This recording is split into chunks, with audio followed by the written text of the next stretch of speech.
Una vez escuché una historia acerca de una mujer que se casó cuando solamente era una joven adolescente.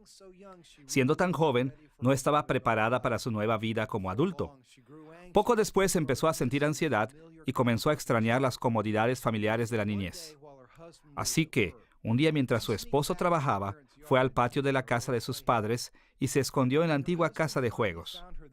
Cuando su esposo finalmente la encontró esa tarde, tomó sus manos temblorosas y la llevó gentilmente de regreso a su hogar. Él sabía que vivir como adulto era difícil para ella, pero también sabía que tenía que dejar atrás su niñez. Un nuevo día había llegado a su vida, y era tiempo de que ella disfrutara las maravillas y los desafíos de la vida adulta con su esposo. En el primer siglo, algo similar pasó con la iglesia cristiana. La mayoría de los primeros cristianos fueron judíos que habían crecido bajo la tutela de las leyes religiosas y costumbres del judaísmo.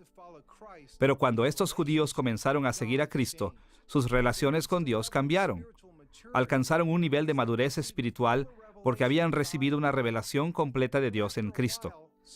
Pero después de un tiempo, algunos de estos primeros judíos cristianos perdieron la seguridad y familiaridad de sus prácticas judías y comenzaron a mezclar su fe cristiana con los elementos anticuados de su herencia e insistían que otros deberían de hacer lo mismo.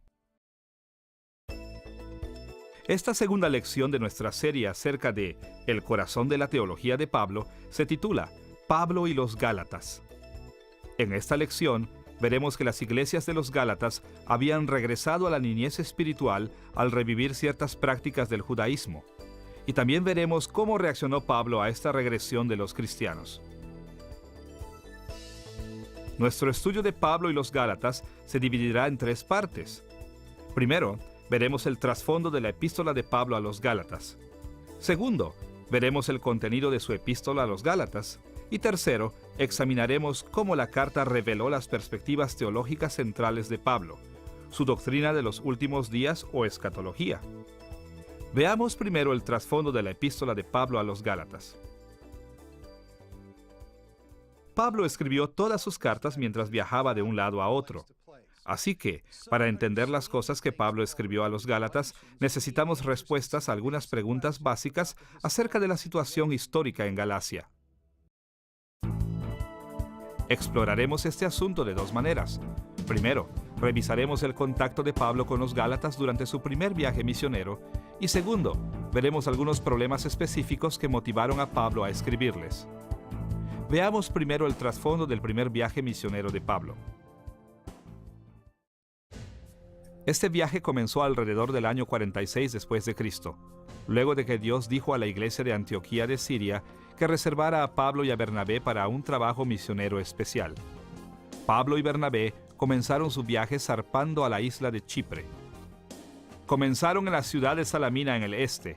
Ellos proclamaron el evangelio de sinagoga en sinagoga, en tanto que se aproximaban a la ciudad de Pafos en el oeste. De Chipre, Pablo y Bernabé zarparon para Perge, y después se movieron tierra adentro a Antioquía, en la región de Pisidia, que en aquel tiempo era parte de la provincia romana de Galacia. Después de escuchar a Pablo predicar el evangelio allí en la sinagoga, muchos de los judíos respondieron positivamente. Pero en una semana, los judíos incrédulos incitaron a la ciudad en contra de Pablo y Bernabé y los corrieron del pueblo. De Antioquía de Pisidia, Pablo y Bernabé se movieron hacia el este en la provincia de Galacia y se detuvieron primero en la ciudad de Iconio. Cuando ellos predicaron allí en la sinagoga, muchos judíos y gentiles creyeron, pero la iglesia no estaba firmemente establecida porque Pablo y Bernabé dejaron rápidamente la ciudad cuando judíos no creyentes tramaron asesinarlos. La siguiente parada fue la ciudad de Listra, donde Pablo se las ingenió para comenzar otra iglesia. En Listra, Pablo sanó a un hombre que había estado postrado de nacimiento. Pero cuando la gente de la ciudad vio este milagro, ellos se equivocaron y tomaron a Pablo por el dios Hermes y a Bernabé por Zeus. Ellos trataron de ofrecer sacrificios a los misioneros, pero Pablo y Bernabé explicaron que eran meramente hombres. Después de esto, algunos judíos incrédulos llegaron de Iconio y fueron capaces de volver a los ciudadanos desilusionados de Listra en contra de Pablo y Bernabé, pero Dios guardó sus vidas y Pablo y Bernabé siguieron adelante una vez más. Pablo y Bernabé viajaron hacia Galacia en el este hasta llegar a Derbe, donde mucha gente creyó en Cristo allí. Pablo finalmente tuvo tiempo de organizar la iglesia designando ancianos. Pero Pablo estaba todavía profundamente preocupado por los cristianos en Listra, Iconio y Antioquía de Pisidia. Así, aunque poniendo sus vidas en riesgo, Pablo y Bernabé regresaron a cada una de estas ciudades, Listra, Iconio y Antioquía de Pisidia. Ellos fortalecieron las iglesias recientes y explicaron que los tipos de sufrimientos que los creyentes habían visto en Pablo y Bernabé eran el tipo de tribulaciones que todos los cristianos deberían de esperar soportar en tanto extendían el reino de Dios. De Antioquía de Pisidia, los misioneros hicieron entonces su ruta de regreso hacia la costa, predicando en las ciudades de Perge y Atalia. Y de Atalia navegaron para Antioquía de Siria. Varias veces en su carta a los Gálatas, Pablo se refiere al tiempo que ya había pasado con ellos. Así que sabemos que escribió esta epístola algún tiempo después de su primer viaje misionero. Ahora, es importante notar que la epístola a los Gálatas no menciona la bien conocida reunión de los apóstoles en Jerusalén, registrada en Hechos capítulo 15, que probablemente tuvo lugar después. La asamblea en Jerusalén abordó algunos de los mismos asuntos que la carta de Pablo a los Gálatas, y es razonable asumir que Pablo pudo haber apelado a esta asamblea para apoyar sus puntos de vista si la asamblea ya se hubiera llevado a cabo para el tiempo en que fue escrito Gálatas. Así que parece que él escribió Gálatas en el año 48 después de Cristo, alrededor de un año después de haber dejado Galacia, pero antes de que se llevara a cabo el concilio de Jerusalén. Ahora que hemos visto cómo el libro de Gálatas se relaciona con el primer viaje misionero de Pablo, debemos de ver los problemas específicos en Galacia que preocupaban a Pablo. ¿Cuáles eran las condiciones de las iglesias de Galacia? ¿Qué había pasado en esas iglesias que obligó a Pablo a escribirles? Exploraremos dos asuntos: la entrada de los gentiles a las iglesias y la aparición de falsos maestros. Veamos primero la manera en que los cristianos gentiles se congregaron en las iglesias de los Gálatas. Una de las cosas más grandiosas que hizo Dios a través del primer viaje misionero de Pablo fue traer muchos gentiles a Cristo. Para sorpresa de Pablo, la mayoría de los judíos en Galacia rechazaron el Evangelio. Cuando Pablo enfrentó oposición abierta, él se dio cuenta de que Dios quería que él se enfocara en alcanzar a los gentiles. Veamos las palabras de Pablo a los judíos en Antioquía de Pisidia, registradas en Hechos capítulo 13, versículos 46 al 47. A vosotros, a la verdad, era necesario que se os hablase primero la palabra de Dios. Mas puesto que la desecháis, y no os juzgáis dignos de la vida eterna, he aquí nos volvemos a los gentiles. Porque así nos ha mandado el Señor diciendo: Te he puesto para luz de los gentiles, a fin de que seas para salvación hasta lo último de la tierra. Este pasaje revela un cambio sobresaliente en el ministerio de Pablo. Como judío, naturalmente le dio prioridad a evangelizar a los judíos, pero sus reacciones negativas al evangelio convencieron a Pablo de que Dios lo estaba llamando a alcanzar a los gentiles, y esto lo hizo con mucho éxito. Escuchen la manera en que Lucas resume el trabajo de Pablo en Iconio en Hechos capítulo 14, versículo 1. Aconteció en Iconio que entraron juntos en la sinagoga de los judíos y hablaron de tal manera que creyó una gran multitud de judíos y asimismo de griegos. No fueron solamente judíos que se convirtieron, sino gentiles también. De manera similar, en Hechos capítulo 14, versículo 27, Lucas reportó cómo Pablo resumió su primer viaje misionero, diciendo que Dios había abierto la puerta de la fe a los gentiles. Ahora, podemos pensar que todos se hubieran regocijado al ver muchos gentiles en las iglesias de Galacia, pero la entrada de los gentiles de hecho causó serios problemas en Galacia, y estos problemas incitaron a los falsos maestros para levantarse en contra. Recordemos que hasta el primer viaje misionero de Pablo, la iglesia cristiana había sido predominantemente judía. La iglesia primitiva comenzó en Jerusalén y se había abrazado firmemente a esta identidad judía. Consecuentemente, La entrada de los gentiles dio paso a todo tipo de problemas teológicos y prácticos. ¿Tenían que adoptar estos gentiles las tradiciones judías? ¿Tenían que guardar la ley de Moisés como se les requería a los creyentes del Antiguo Testamento? Este tipo de preguntas dio lugar a que se levantaran falsos maestros en Galacia. Estos maestros judíos surgieron con sus propias formas de tratar con los gentiles al insistir que deberían de ser circuncidados. Durante su viaje misionero, Pablo no había circuncidado a los creyentes gentiles, pero en su ausencia, los falsos maestros habían enseñado precisamente lo opuesto. Pablo sabía que Dios había ordenado la circuncisión para Israel, y él no se oponía a la circuncisión en sí. Pero en Galacia, la circuncisión de los gentiles se había convertido en un asunto serio que Pablo no podía ignorar. Representaba una seria desviación al corazón del evangelio cristiano. Veremos 3 maneras en que Pablo creía que el insistir en la circuncisión de los gentiles cristianos reflejaba muy serios malentendidos de la fe cristiana. Primero, negaba la suficiencia de la muerte y resurrección de Cristo para salvación. Segundo, demostraba una confianza impropia en el poder de la carne. Y tercero, resultaba en división entre las iglesias de Galacia. Veamos primero la manera en que los falsos maestros habían negado la suficiencia de la muerte y resurrección de Cristo para salvación. Del libro de Gálatas, podemos suponer que los falsos maestros de Galacia veían la circuncisión como un sacrificio de sangre que capacitaba a los creyentes para vivir de una forma que agradara a Dios. Desde su punto de vista, los cristianos tenían que sumar la circuncisión a la obra salvadora de Cristo. Pero desde la perspectiva de Pablo, esta creencia despojaba a la muerte de Cristo su verdadero y valioso significado. Es por esto que Pablo escribió estas palabras en Gálatas capítulo 5, versículo 2. He aquí, yo Pablo, os digo que si os circuncidáis, de nada os aprovechará Cristo. Además de negar la suficiencia de la obra salvadora de Cristo, los falsos maestros de Galacia desafiaron el evangelio de Pablo al enseñar que los creyentes deberían de confiar en la carne para completar su salvación. Pablo se refirió expresamente a este problema en Gálatas capítulo 3, versículo 3, donde sarcásticamente hace estas preguntas. ¿Tan necios sois? Habiendo comenzado por el Espíritu, ¿ahora vais a acabar por la carne? El término griego dado como por la carne es sarx.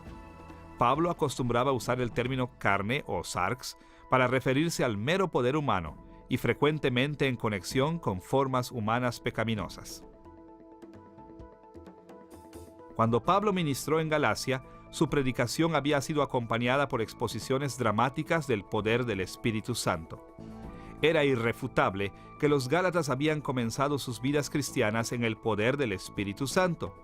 Pero ahora, al volverse a la circuncisión, habían comenzado a depender en sus propias habilidades humanas para vivir de manera que agradaran a Dios.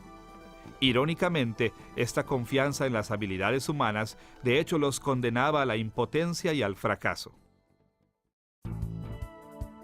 Además de negar el valor de la obra de Cristo y la importancia del Espíritu Santo, Pablo también estaba profundamente preocupado porque los falsos maestros habían creado divisiones en la iglesia.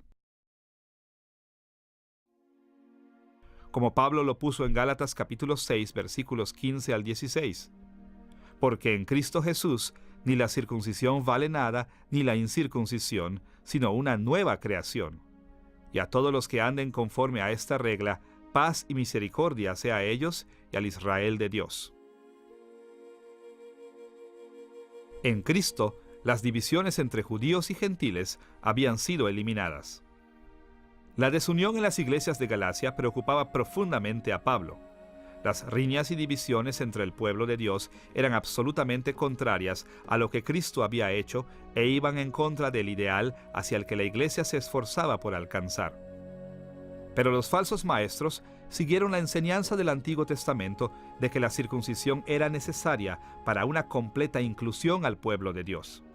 Para muchos en la iglesia, especialmente cristianos judíos, era natural pensar que cualquiera que rechazara la circuncisión era, en el mejor de los casos, de segunda clase.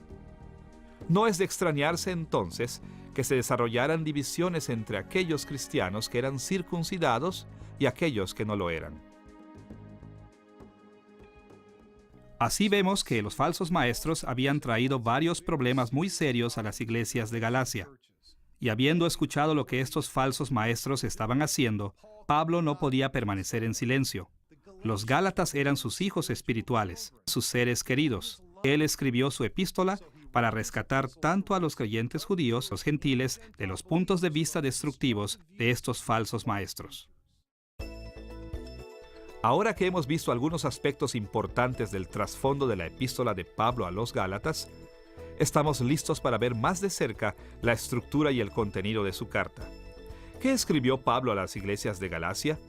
¿Cómo respondió a sus problemas? Exploraremos brevemente el libro de Gálatas, resumiendo cada una de sus secciones principales. La epístola a los Gálatas se divide en 6 secciones principales. Primero, una salutación en el capítulo 1, versículos 1 al 5. Segundo, una introducción a los problemas en Galacia en el capítulo 1, versículos 6 al 10. Tercero, varios registros históricos en el capítulo 1, versículo 11 al capítulo 2, versículo 21.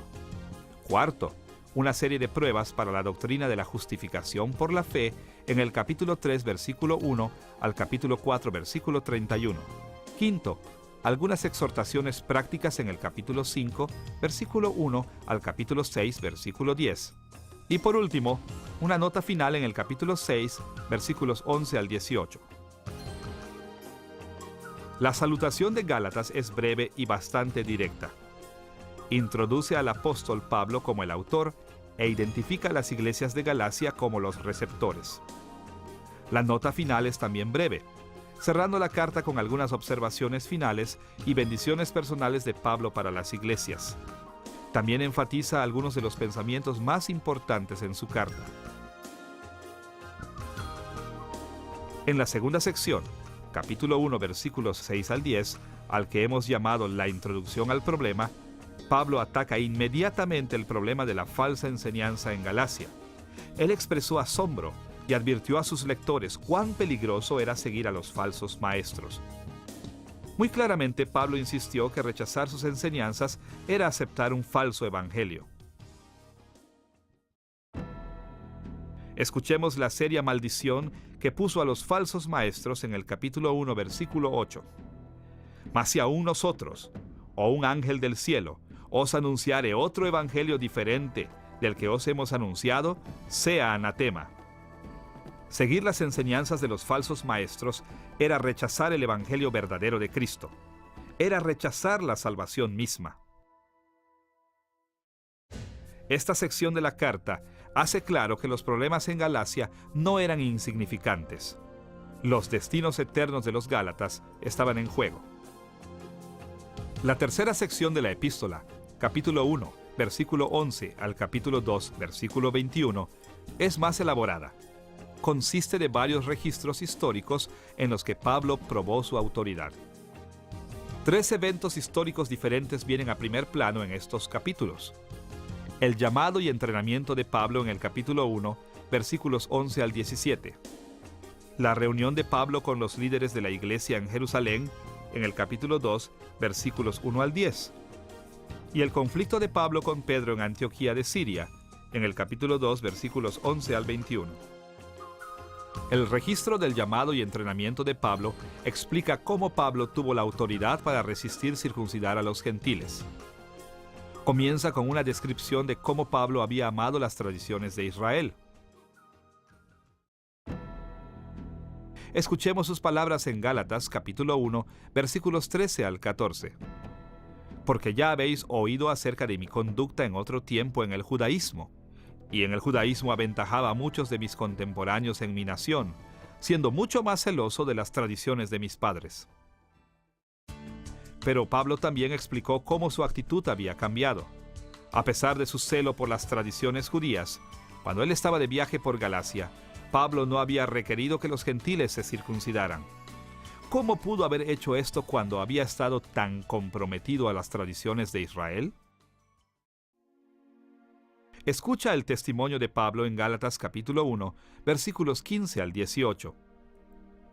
Pero cuando agradó a Dios, revelar a su Hijo en mí, para que yo le predicase entre los gentiles, no consulté enseguida con carne y sangre, sino que fui a Arabia y volví de nuevo a Damasco. Después, pasados 3 años, subí a Jerusalén. Pablo había pasado 3 años en Arabia, aprendiendo el Evangelio y doctrinas cristianas directamente de Jesús. Su rechazo a requerir que los gentiles se circuncidaran no resultó de un razonamiento natural o preferencia personal. Jesús, el Señor mismo, había enseñado a Pablo sus nuevos puntos de vista. En pocas palabras, no estar de acuerdo con Pablo acerca de este asunto era estar en desacuerdo con Cristo mismo. El segundo registro histórico en esta sección de Gálatas se encuentra en el capítulo 2, versículos 1 al 10, y reporta la reunión de Pablo con los líderes de la iglesia en Jerusalén. Puesto simplemente, 14 años después de una reunión en privado que tuvo anteriormente con Pedro, Pablo se reunió con los líderes de la iglesia en Jerusalén, y en esta reunión ellos confirmaron su acercamiento para traer el evangelio a los gentiles. Escuchemos lo que Pablo registró en Gálatas capítulo 2, versículos 1 al 9. Subí otra vez a Jerusalén, según una revelación. Expuse en privado a los que tenían cierta reputación el evangelio que predico entre los gentiles. Como vieron que me había sido encomendado el evangelio de la incircuncisión, Jacobo, Cefas y Juan nos dieron a mí y a Bernabé la diestra en señal de compañerismo para que nosotros fuésemos a los gentiles.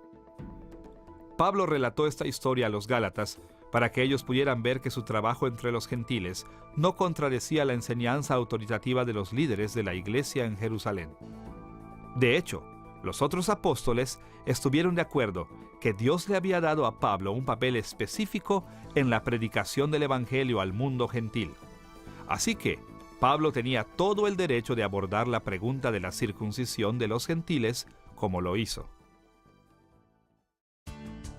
El tercer registro histórico de Pablo se encuentra en el capítulo 2, versículos 11 al 21. Describe un conflicto con Pedro en Antioquía de Siria.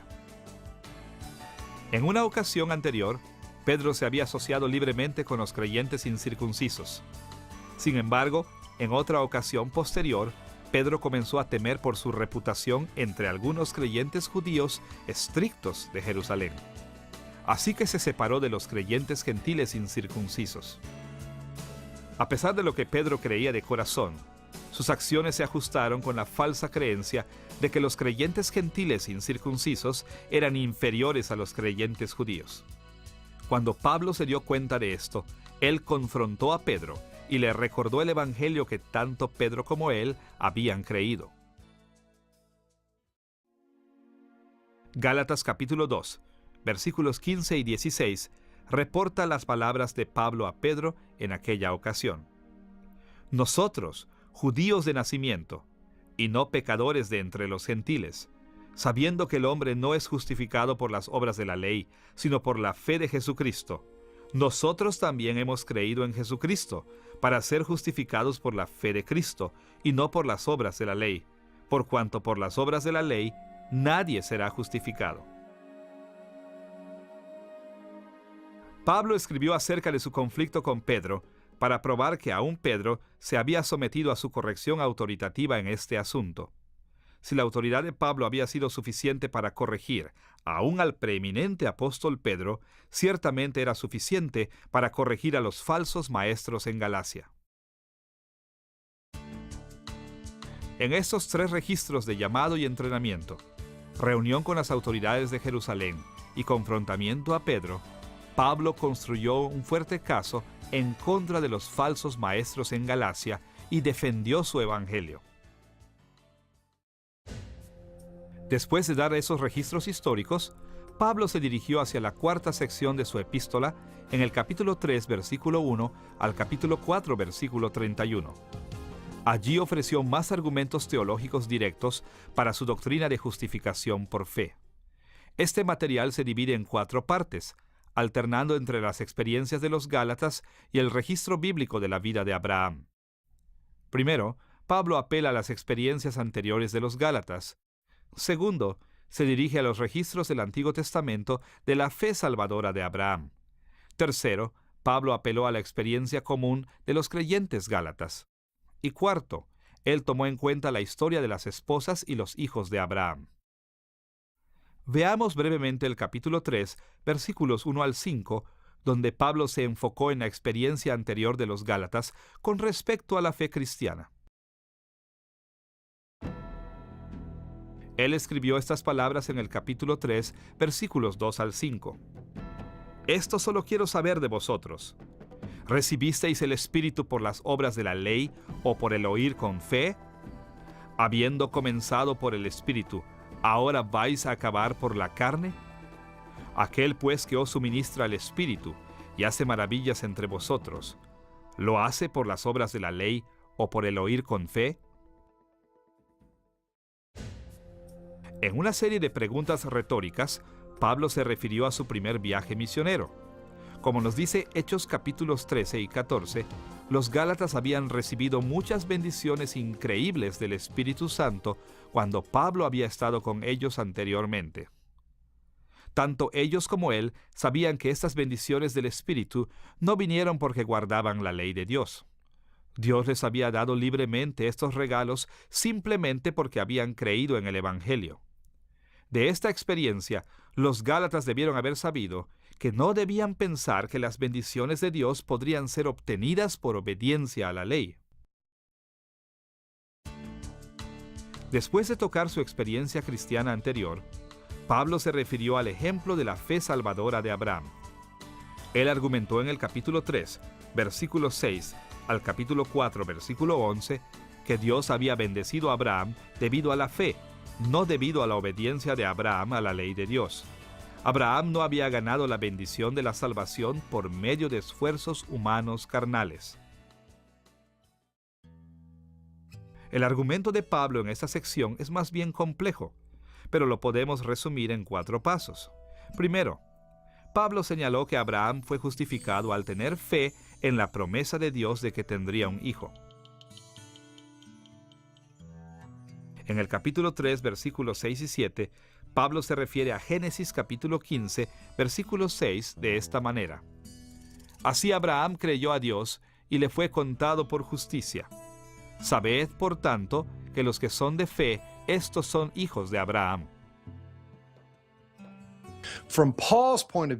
Desde el punto de vista de Pablo, Génesis capítulo 15, versículo 6, aclaró que Abraham fue justificado por su fe en la palabra de Dios y no tomando como base la circuncisión que tomó lugar años después.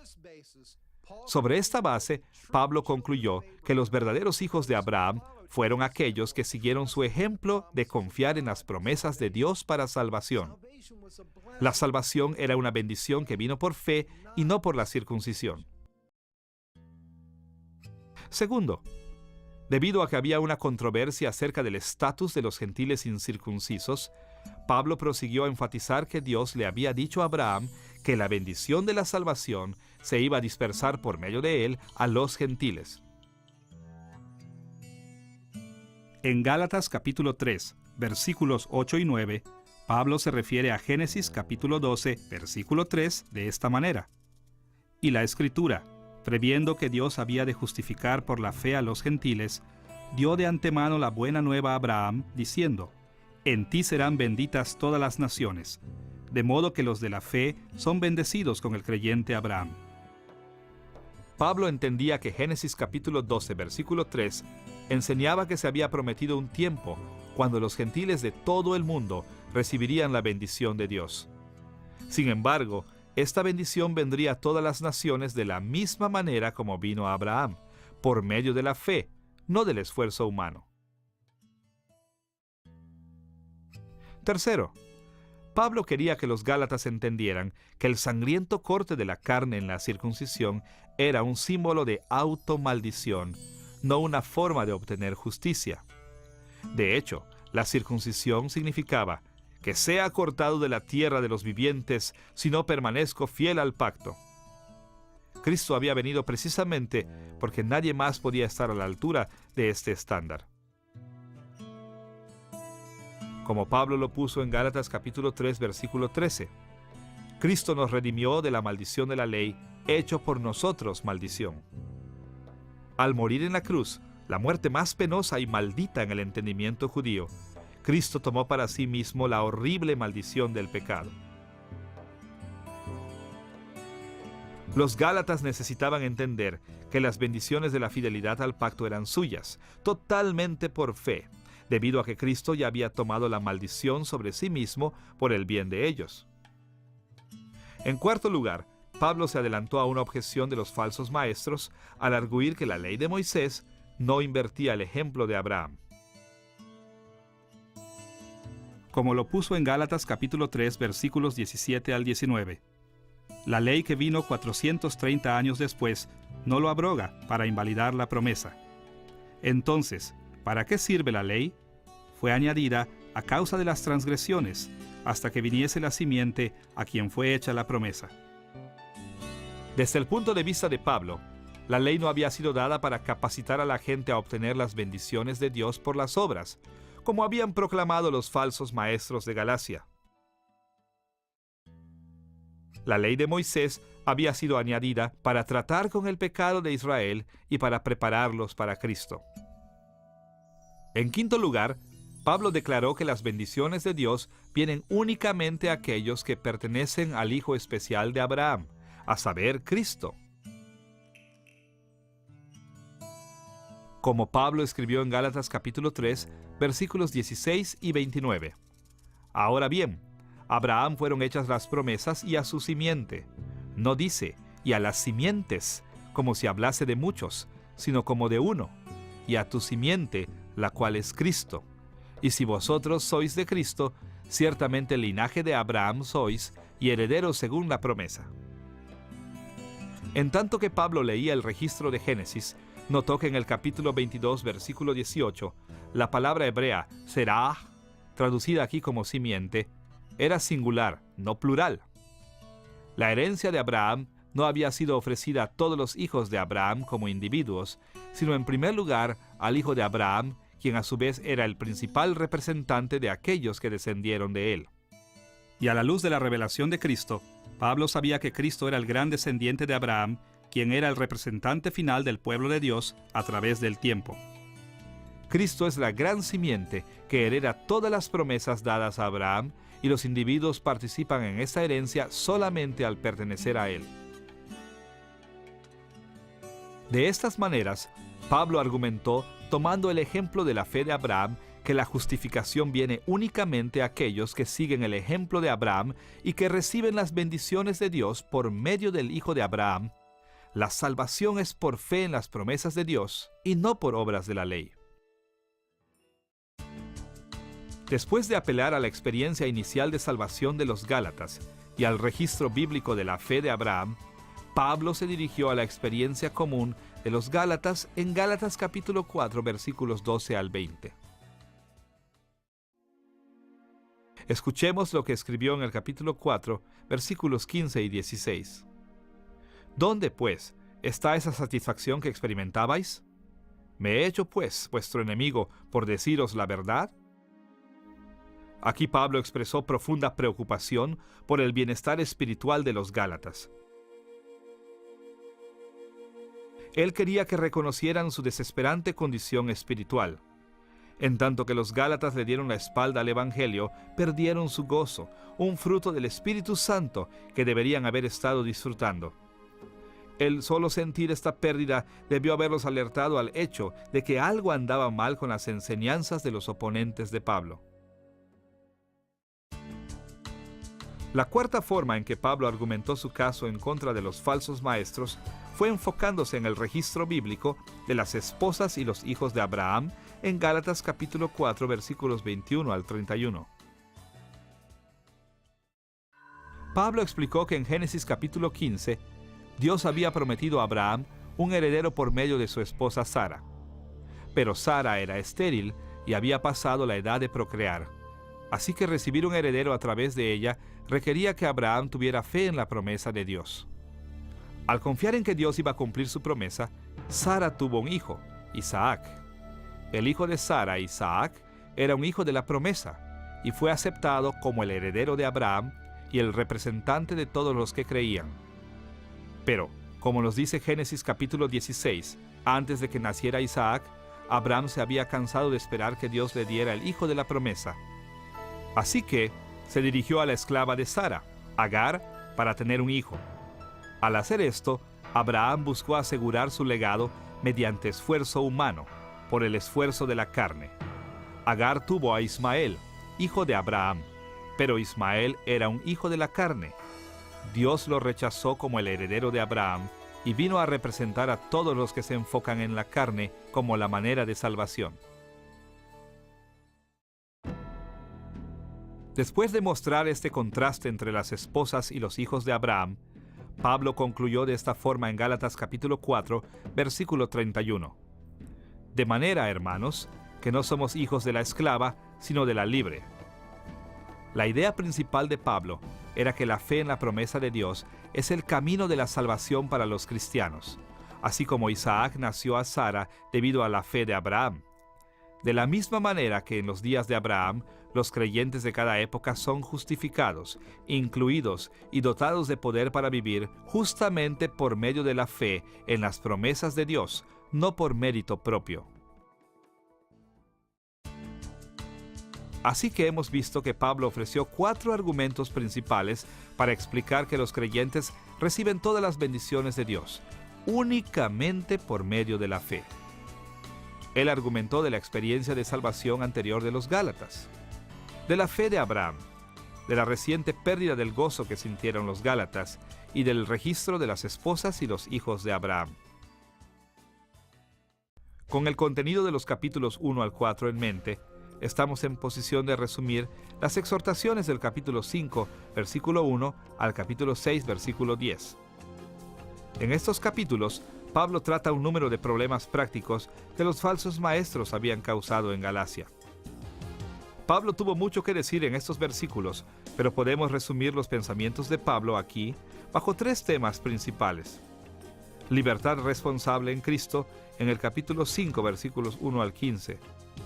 El poder del Espíritu Santo, en el capítulo 5, versículos 16 al 26.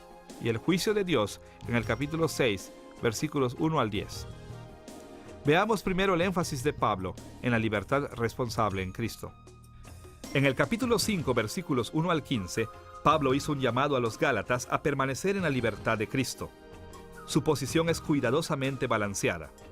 En primer lugar, él enfatizó la necesidad de mantener la libertad cristiana. Escuchemos sus palabras en el capítulo 5, versículo 1. Estad, pues, firmes en la libertad con que Cristo nos hizo libres, y no estéis otra vez sujetos al yugo de la esclavitud. Durante su primer viaje misionero por Galacia, Pablo había traído a los gentiles a la fe cristiana libre de cargas, y él quería que permanecieran libres porque las cargas del legalismo son muy peligrosas. Como escribió en Gálatas capítulo 5, versículos 2 y 3. Si os circuncidáis, de nada os aprovechará Cristo. Y otra vez testifico a todo hombre que se circuncida, que está obligado a guardar toda la ley. Los falsos maestros en Galacia habían introducido un sistema legalista de justicia. Les habían enseñado a los cristianos a confiar en su obediencia a la ley más que en Cristo. Pero al hacer eso, de hecho obligaron a estos cristianos gentiles a un estándar que era imposible de cumplir: obediencia a toda la ley. Su elección era entre la libertad en Cristo y la esclavitud a la ley. Una dirigía hacia la salvación, la otra al juicio. Con todo esto, en segundo lugar, Pablo balanceó su defensa de libertad cristiana con una afirmación de responsabilidad moral cristiana. Él advirtió a los Gálatas que no usaran su libertad cristiana de las tradiciones judías como una licencia para despreciar la ley moral de Dios. En el capítulo 5, versículo 13, él escribió: «Porque vosotros, hermanos, a libertad fuisteis llamados, solamente que no uséis la libertad como ocasión para la carne, sino servíos por amor los unos a los otros». Cristo había liberado a los cristianos de Galacia de la esclavitud a la ley, como medio de justificación y poder para vivir justamente, pero todavía demandaba que siguieran los mandatos de Dios. Pablo no quería que los gálatas pensaran que su libertad de la circuncisión incluía libertad de violar el carácter santo de Dios, que era el fundamento básico de la ley. Habiendo establecido su orientación bilateral hacia la importancia de la libertad en Cristo y una vida justa, Pablo se refirió a la importancia del poder del Espíritu Santo en Gálatas capítulo 5, versículo 16 al capítulo 6, versículo 10. ¿Cómo podían los gálatas ser llenos de poder para resistir el pecado, sino por el legalismo y el esfuerzo humano? En pocas palabras, Pablo contestó que cada creyente debe de confiar en el Espíritu Santo para dirigirlo y llenarlo de poder más que en la carne. Escuchemos la manera en que él lo puso en el capítulo 5, versículos 16 y 25. «Así que les digo, vivan por el Espíritu, y no seguirán los deseos de la naturaleza pecaminosa. Si el Espíritu nos da vida, andemos guiados por el Espíritu». Desde el punto de vista de Pablo, la única manera de vivir una vida santa en Cristo era dependiendo y siguiendo al Espíritu de Dios. Siempre es importante recordar que Pablo nunca puso al Espíritu Santo sobre o en contra de las Escrituras. Para Pablo, vivir por el Espíritu no podía divorciarse de la revelación escrita. El Espíritu de Dios siempre dirigió al pueblo de Dios para vivir de acuerdo a la palabra escrita de Dios, como ya había sido revelada en el Antiguo Testamento y como estaba siendo revelada progresivamente en las cartas de Pablo y en otros escritos que llegarían a formar el Nuevo Testamento. Pero vivir por el Espíritu no era solamente conformarse a las enseñanzas de los textos escritos. También involucraba una dependencia consciente en el poder del Espíritu para cumplir lo que Dios había mandado. Los cristianos no tienen nada que temer de Dios si confían en que el Espíritu producirá el fruto de justicia en sus vidas. En tercer lugar, Pablo resumió estos asuntos prácticos al hablar del juicio de Dios. Escuchemos sus serias advertencias en el capítulo 6, versículos 7 al 9. «No os engañéis, Dios no puede ser burlado, pues todo lo que el hombre sembrare, eso también segará. Porque el que siembra para su carne, de la carne segará corrupción. Mas el que siembra para el Espíritu, del Espíritu segará vida eterna. No nos cansemos, pues, de hacer bien, porque a su tiempo segaremos si no desmayamos». Pablo estaba profundamente preocupado con el destino final de los Gálatas. Él sabía que los verdaderos creyentes en Cristo nunca pueden perder su salvación, pero también sabía que no todos los que profesan fe realmente tienen fe salvadora. Así, él advirtió a las iglesias de los Gálatas que no olvidaran el juicio venidero de Dios. Él esperaba que esta advertencia los animara a confiar en Cristo y en el Espíritu Santo para salvación, más que en sus esfuerzos humanos. Desde este breve panorama de la epístola a los Gálatas de Pablo, podemos ver que Pablo refutaba a los falsos maestros en Galacia de diferentes maneras. Él comprometió a los Gálatas con apelaciones personales profundas y los animó a creer el verdadero evangelio y vivir de acuerdo a ese evangelio que él les había predicado en años anteriores. Pablo exhortó a los Gálatas a rechazar a los falsos maestros y a abrazar otra vez el evangelio de la justificación por fe aparte de las obras. Hasta aquí hemos explorado el trasfondo de la carta de Pablo a los Gálatas y el contenido básico de su epístola. Ahora estamos en posición de ver nuestro tercer tópico: cómo refleja el libro de Gálatas las perspectivas teológicas centrales de Pablo. Recordarán de nuestra primera lección en esta serie que tenemos que distinguir entre las enseñanzas específicas en las cartas de Pablo y su sistema teológico fundamental. Pablo corrigió repetidamente a los falsos maestros en Galacia por llamar a los cristianos gentiles a que se sometieran a la circuncisión. Y él pasó un buen tiempo discutiendo la circuncisión y la justificación por la fe. Las declaraciones directas de Pablo acerca de la circuncisión y la salvación eran de hecho expresiones de las convicciones teológicas más básicas. Su enseñanza en el libro de Gálatas era una aplicación de su punto de vista escatológico central.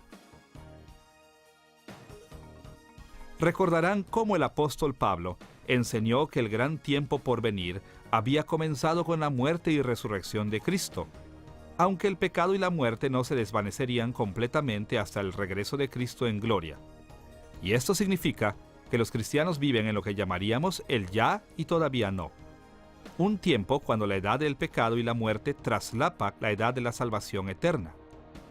Pero el hecho es que esta edad y la edad por venir existen simultáneamente y dio lugar a algunos malentendidos críticos en Galacia. Pablo creyó que las controversias específicas de los Gálatas acerca de la circuncisión, justificación y cosas similares eran síntomas de un problema más básico. El error más fundamental en Galacia era que los falsos maestros menospreciaban seriamente el grado al que Cristo había traído la edad por venir por medio de su muerte y resurrección. Ellos fallaron en darse cuenta cuánto de la edad por venir estaba ya presente. Como resultado, podemos llamar a esta falsa enseñanza escatología minimizada, queriendo decir que sus puntos de vista disminuían el significado de la primera venida de Cristo. Ahora, en un sentido, Pablo atacó la escatología minimizada de los falsos maestros en cada porción del libro de Gálatas. Nos enfocaremos en 6 áreas en las que Pablo aplicó claramente sus perspectivas teológicas centrales a este problema. Primero, su descripción de Cristo. Segundo, su enfoque en el Evangelio. Tercero, la ley de Moisés. Cuarto, la doctrina de unión con Cristo. Quinto, su énfasis en el Espíritu Santo en la vida cristiana. Y sexto, su apelación final a la doctrina de la nueva creación. La apelación de Pablo a su doctrina de los últimos días viene a ser evidente en su descripción de Cristo en la introducción al libro de Gálatas. Escuchemos cómo Pablo describió a Jesús en Gálatas capítulo 1, versículos 3 al 5. Gracia y paz sean a vosotros, de Dios el Padre y de nuestro Señor Jesucristo, el cual se dio a sí mismo por nuestros pecados para librarnos del presente siglo malo.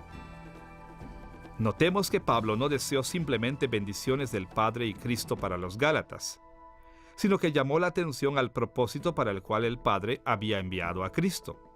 Como él lo puso aquí, Jesús fue enviado para librarnos del presente siglo malo. La expresión, el presente siglo malo, corresponde a la terminología estándar judía con la que ya estamos familiarizados. El presente siglo malo es sinónimo a este siglo, la edad del pecado y juicio antes de la venida del Mesías. Pablo describió a Cristo de esta manera porque quería enfatizar al principio de su carta que los Gálatas habían perdido de vista la razón por la que Cristo había venido a esta tierra, es decir, a llevar a los cristianos a la edad por venir. Los falsos maestros en Galacia habían causado que muchos creyentes perdieran de vista los grandes cambios que Cristo había traído al mundo. Esto es especialmente evidente en el hecho de que los falsos maestros insistían en regresar a la anticuada señal del pacto de la circuncisión. La fe cristiana enseñaba que Jesús vino a la tierra a liberar a los creyentes de esta edad y sus antiguas formas. Negar esta verdad en teoría o práctica era negar la esencia de la fe cristiana.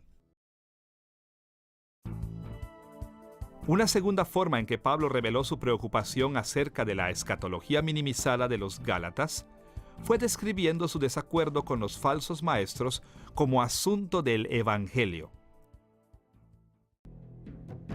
Escuchemos la manera en que Pablo resumió el asunto en Gálatas capítulo 1, versículos 6 y 7. Estoy maravillado de que tan pronto os hayáis alejado del que os llamó por la gracia de Cristo para seguir un evangelio diferente. No que haya otro. Ahora, podemos estar seguros de que los falsos maestros en Galacia no habían dejado de hablar de Jesús. Ellos todavía proclamaban ser cristianos. Así que, ¿por qué Pablo llamó el mensaje de ellos un evangelio diferente, o que no era un evangelio? Para entender el significado de esta declaración, tenemos que recordar que el término evangelio o buenas nuevas, como es traducido algunas veces, viene de la palabra griega euangelion. Esta terminología griega del Nuevo Testamento estaba basada en el término hebreo del Antiguo Testamento, mebaser, especialmente como fue usado en Isaías. Escuchemos las palabras del profeta Isaías en Isaías capítulo 52, versículo 7. Cuán hermosos son sobre los montes los pies del que trae alegres nuevas, del que anuncia la paz, del que trae nuevas del bien, del que publica salvación, del que dice a Sión, tu Dios reina. En este pasaje, Isaías habló del tiempo cuando terminaría el exilio de Israel del Antiguo Testamento, y él usó el término mebaser, o buenas nuevas, para describir el anuncio de que el exilio ya había terminado, que Dios había establecido su reino en la historia humana, y que Dios había comenzado a juzgar a sus enemigos y había comenzado a bendecir a su pueblo. Como dijo Isaías aquí, las buenas nuevas de salvación son, tu Dios reina, el reinado de Dios. Este reinado de Dios después del exilio es lo que el Nuevo Testamento llama el reino de Dios, que es otro término para el siglo por venir. Así, cuando Pablo dijo que los falsos maestros no tenían ningún evangelio, al escribir, no que haya otro, él implicó que ellos negaron que Cristo había traído el siglo por venir, la edad de salvación, el tiempo del reino de Dios. Al enseñar la circuncisión e implicar justificación por obras de la ley, los falsos maestros rechazaron el verdadero significado de la primera venida de Cristo. Ellos no tenían buenas nuevas o evangelio para ofrecer a alguien porque no creían que Cristo había traído el reino de Dios o el siglo por venir de una manera significativa. Pablo entendió que la raíz del problema en Galacia era que los falsos maestros tenían una escatología minimizada. El evangelio cristiano es el anuncio de que el Cristo verdaderamente trajo el reino de Dios a la tierra. Él ha introducido el siglo por venir. Una tercera manera en que la escatología de Pablo influyó en su carta a los Gálatas fue su valoración de la ley mosaica. Pablo tocó este asunto de la ley varias veces en su carta, pero en el capítulo 3 trató claramente con su propósito en relación con este tiempo y el siglo por venir. Ahora, ya hemos visto que recibir las bendiciones de Dios por fe no era una nueva doctrina que Pablo había traído al evangelismo gentil. La fe siempre había sido la manera de salvación a través de toda la Escritura. Pero el énfasis de Pablo en la fe despertó una pregunta muy seria. Si las bendiciones de Dios para los judíos y los gentiles habían venido siempre por medio de la fe únicamente, entonces, ¿cuál era el propósito de la ley de Moisés? ¿Por qué había dado Dios la ley mosaica a Israel? Pablo contestó estas preguntas en el capítulo 3, versículo 19. Entonces, ¿para qué sirve la ley? Fue añadida a causa de las transgresiones, hasta que viniese la simiente a quien fue hecha la promesa. Nota cómo Pablo lo puso. La ley fue dada a causa de las transgresiones y hasta que viniese la simiente.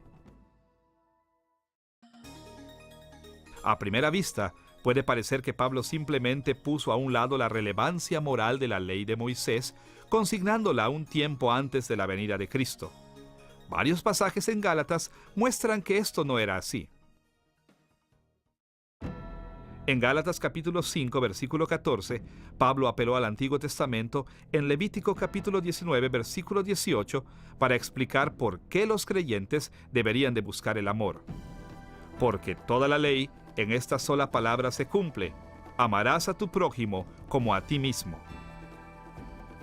Una apelación similar a la ley aparece en Gálatas capítulo 5, versículos 22 y 23, como lo puso allí. Mas el fruto del Espíritu es amor, gozo, paz, paciencia, benignidad, bondad, fe, mansedumbre, templanza. Contra tales cosas no hay ley. Pero, Si Pablo no estaba enseñando a los cristianos a deshacerse de la ley de Moisés, entonces, ¿por qué escribió en Gálatas capítulo 3, versículo 19, que la ley fue dada a causa de las transgresiones y que tenía que ser efectiva hasta que viniese la simiente? Para contestar a esta pregunta, es conveniente recordar que el problema en Galacia era que los falsos maestros pensaron que la ley era aún mejor de lo que realmente era. Ellos pensaban que la obediencia a la ley era la manera de recibir la salvación de Dios. Pero Pablo enseñó que Dios siempre bendijo a su pueblo por medio de la fe. Es por eso que en el capítulo 3, versículo 19, dijo que la ley fue añadida a causa de las transgresiones. La ley no fue instituida para dar al pueblo de Dios la salvación o para dotarlos de poder para vivir justamente. Fue instituida para revelar su pecado. Pero la ley tenía esta importante función en el plan de Dios hasta que viniese la simiente, esto es, hasta que Cristo hubiera venido. La ley mosaica fue dada para condenar a los hombres y las mujeres por sus pecados, pero la autoridad de la ley para condenar era solamente temporal. Ahora que Cristo ha venido, Él ha inaugurado el nuevo siglo, y debido a que los creyentes están unidos a Cristo, ellos son introducidos al siglo por venir. Y en el tiempo por venir, la autoridad de la ley para condenar ha sido abolida. Los verdaderos seguidores de Cristo son libres de la condenación de la ley. La cuarta manera en que los escritos de Pablo dependieron de su perspectiva central acerca de la escatología fue al enfocarse en la unión de los creyentes con Cristo. Los falsos maestros en Galacia animaron a los gálatas a pensar en su salvación en términos individuales. Su enfoque en la circuncisión y las estipulaciones de la ley de Moisés habían reducido la salvación a un intento individual de vivir justamente y ganar implícitamente la justificación al obedecer la ley. En efecto, los hombres, mujeres y niños eran dejados a presentarse ante Dios en base a su mérito personal. Pero Pablo insistió que ni la justificación ni la vida justa podían ganarse de esta forma. La justificación y la vida justa tenían que venir por medio de la unión con Cristo. En Gálatas capítulo 3, versículos 26 al 29, Pablo lo expone de esta manera: Pues todos sois hijos de Dios por la fe en Cristo Jesús. Porque todos los que habéis sido bautizados en Cristo, de Cristo estáis revestidos. Ya no hay judío ni griego, no hay esclavo ni libre, no hay varón ni mujer, porque todos vosotros sois uno en Cristo Jesús. Y si vosotros sois de Cristo, ciertamente el linaje de Abraham sois y herederos según la promesa. Los falsos maestros en Galacia, de hecho, enseñaron que algunos creyentes en la iglesia eran mejores que otros porque cada uno se presentaba ante Dios en base a su propio mérito. Pero estaban equivocados. La verdad es que estamos revestidos con Cristo. Estamos en Cristo Jesús. Debido a que estamos unidos a Cristo de esta manera, Dios mira a los cristianos como si estuviera mirando a Cristo mismo. Y porque Cristo es totalmente justo y santo, justificado y merecedor de todas las bendiciones de Abraham, Dios nos ve como justos y santos, justificados y merecedores de las bendiciones también. Una vez más, la perspectiva de Pablo surgió de su escatología. Pablo enseñó que la transición de esta edad de juicio a la venidera de bendiciones se lleva a cabo durante la vida, la muerte y la resurrección de Cristo. Por su propia obediencia a la ley, Cristo cumplió los requisitos de la ley para todos los creyentes. Por su muerte en lugar de los creyentes, llevando las maldiciones de la ley a favor de ellos, Cristo había cumplido los requisitos de la ley, que el pecado fuera castigado mediante la muerte. Por su resurrección a favor de los creyentes, Cristo y aquellos por quienes murió eran vindicados por el Padre como merecedores de la gloria. Como resultado, cuando los creyentes están unidos a Cristo por fe, Dios los ve como si ellos fueran Cristo mismo. Y en esa base los considera haber muerto a la maldición de la ley con Cristo y haber resucitado con Cristo a la nueva vida del siglo por venir. Seguir a los falsos maestros de Galacia era rechazar este papel central de Cristo como el heredero de la promesa a Abraham. Era requerir a cada individuo el buscar la bendición de un vivir justo por su propio esfuerzo humano. Pablo vio a Cristo como la simiente de Abraham por medio de la cual venía cada aspecto de la salvación, haciendo bien claro que los creyentes reciben las bendiciones de Dios únicamente al estar unidos a Cristo. Una quinta manera en la que la escatología de Pablo dirigió sus escritos a los Gálatas fue en su discusión del papel del Espíritu Santo en la vida cristiana. De hecho, el papel del Espíritu Santo fue una de las ideas principales que Pablo tenía en mente en tanto escribía esta carta. El énfasis puede verse en la primera descripción de Pablo de las falsas enseñanzas en Galacia. Escuchemos lo que escribió en Gálatas capítulo 3, versículos 1 al 3. «Oh Gálatas insensatos, ¿quién os fascinó? ¿Tan necios sois? Habiendo comenzado por el Espíritu, ¿ahora vais a acabar por la carne?» Pablo estaba sorprendido de que los Gálatas que habían comenzado sus vidas cristianas confiando en el Espíritu Santo, de alguna manera habían sido engañados para confiar en sus propios esfuerzos humanos. Un lugar en el que Pablo pone gran atención al contraste entre la obra del Espíritu Santo y el esfuerzo humano fue en Gálatas capítulo 5, versículos 16 al 26. Allí, él desarrolló un fuerte contraste entre la carne y el espíritu. Pablo contrastó los hechos de la naturaleza pecaminosa o del esfuerzo humano con el fruto del espíritu.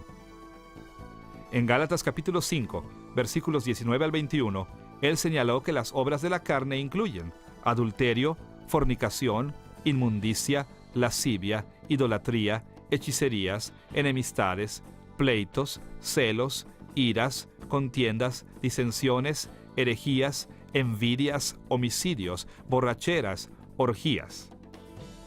Pero en Gálatas capítulo 5, versículos 22 y 23, él señaló que el fruto del Espíritu Santo es amor, gozo, paz, paciencia, benignidad, bondad, fe, mansedumbre y templanza.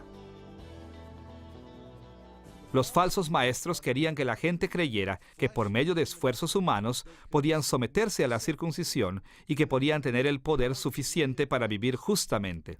Pablo mostró aquí que la única cosa que el esfuerzo humano podía producir era el pecado. Joel capítulo 2, versículo 28, es una profecía que claramente expresa la esperanza de que durante el siglo por venir, Dios derramaría su espíritu de maneras en que no lo había hecho en el Antiguo Testamento. Y después de esto, derramaré mi espíritu sobre toda carne, y profetizarán vuestros hijos y vuestras hijas, vuestros ancianos soñarán sueños, y vuestros jóvenes verán visiones. El Espíritu Santo había estado presente con los creyentes aún antes de que Cristo viniera, y Él había dado poder a los creyentes para permanecer fieles a Dios. Pero desde entonces, su satisfacción y dones especiales estaban reservados, con algunas excepciones, para un número limitado de personas, tales como profetas, sacerdotes y reyes. En este sentido, la presencia del Espíritu Santo era menos dramática y dominante en el Antiguo Testamento. Pero Joel profetizó que en el siglo por venir, el Espíritu Santo sería derramado en todas las clases y grupos de creyentes. Y como vemos en Hechos capítulo 2, la profecía de Joel comenzó a cumplirse en el día del Pentecostés. En ese tiempo, Dios comenzó a derramar su Espíritu a todo su pueblo de una manera dramática, indicando que la esperanza del tiempo por venir se había hecho una realidad. Pero en Galacia, los falsos maestros habían instruido a los Gálatas a confiar en sus propios esfuerzos humanos para vivir justamente, indicando que ellos negaban los dones abundantes del Espíritu y su potencial en la era del Nuevo Testamento. Ellos fallaron en darse cuenta de la gran bendición del Espíritu Santo que Cristo había traído cuando inauguró el siglo por venir. En respuesta, Pablo recordó a los Gálatas que aquellos que pertenecían a Cristo ya poseían el Espíritu Santo en la totalidad de su poder. Cuando los seguidores de Cristo confían en el poder del Espíritu, Él se mueve en ellos para producir fruto de justicia. Un último lugar en el que podemos ver la profunda dependencia de Pablo en la doctrina de los últimos días es su apelación a la idea de la nueva creación. Esta doctrina aparece en la nota final de su epístola. Como Pablo lo puso en Gálatas capítulo 6, versículos 15 al 16. Porque en Cristo Jesús ni la circuncisión vale nada, ni la incircuncisión, sino una nueva creación. Y a todos los que andan conforme a esta regla, paz y misericordia sea a ellos y al Israel de Dios. En muchos aspectos, estas palabras resumen todo el punto de vista presentado en el libro de Gálatas. En la perspectiva de Pablo, sus oponentes estaban enfatizando demasiado la circuncisión, porque con la venida de Cristo no importa ya si una persona es circuncidada o no. En su lugar, lo que importa es que cada persona llegue a formar parte de la nueva creación. Recordarán que una manera que Pablo creía que el escatón o los últimos tiempos había llegado con la primera venida de Cristo, era que Cristo había comenzado una renovación del universo entero hasta formar una nueva creación. Ese nuevo orden de las cosas trajo tan grandes bendiciones al pueblo de Dios que obscureció completamente las formas de la antigua creación. En vez de regresar a las formas de vida anteriores a la primera venida de Cristo, vivir en la nueva creación debe ser la preocupación preeminente de cada creyente. Desde los días de Pablo hasta que Cristo regrese, la preocupación más importante de cada seguidor de Cristo es vivir en la nueva creación. Y como Pablo lo puso, aquellos que toman esta decisión son de hecho el Israel de Dios. En esta lección hemos visto cómo Pablo respondió a los problemas que se presentaron en las iglesias de Galacia. Hemos explorado el trasfondo de los falsos maestros en Galacia, el contenido de la carta de Pablo a los Gálatas, y finalmente hemos visto cómo Pablo dependió en su doctrina central de escatología para dirigirse a los problemas en Galacia. En tanto reflexionamos en la respuesta de Pablo a los Gálatas, no solamente vemos cómo él los guió por sus muy serios problemas, sino también cómo Pablo nos habla hoy en día. Una y otra vez, los cristianos modernos vivimos como los Gálatas. Olvidamos cuánto la primera venida de Cristo ha cambiado la historia humana. Como los Gálatas, regresamos a los fracasos y frustraciones de vivir como si Jesús hubiera hecho muy poco. Pero el corazón de la teología de Pablo nos habla como lo hizo a los Gálatas. Cristo nos ha sacado de este siglo maligno para que nosotros vivamos en las bendiciones del siglo por venir. En tanto dirigimos nuestros corazones hacia las formas de la nueva creación que ha venido con Cristo, encontraremos que el Evangelio de Cristo son buenas nuevas en verdad. Cristo ha traído salvación al mundo y hemos sido dotados con el privilegio de vivir en esa salvación incluso hoy.